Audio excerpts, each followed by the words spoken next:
Hello and welcome to the video.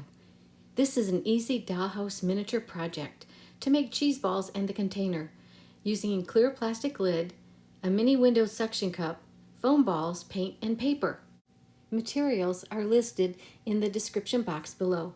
Remove the hook and smaller circle from the suction cup. Mix paint with foam balls. Let dry completely.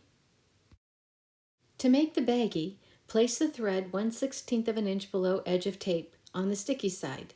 Then place 13 to 14 balls under the thread. Fold tape gently on top of the balls. Press the edges. Cut baggie to shape. Fill the container with balls. Press gently into place.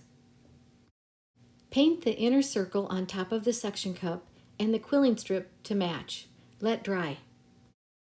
Cut label and quilling strip. Glue label to the container. Glue quilling strip around the top of the lid. Apply a layer of glue on the lid. Glue cap to cheese ball base. Let dry. Thank you so much for watching and sharing.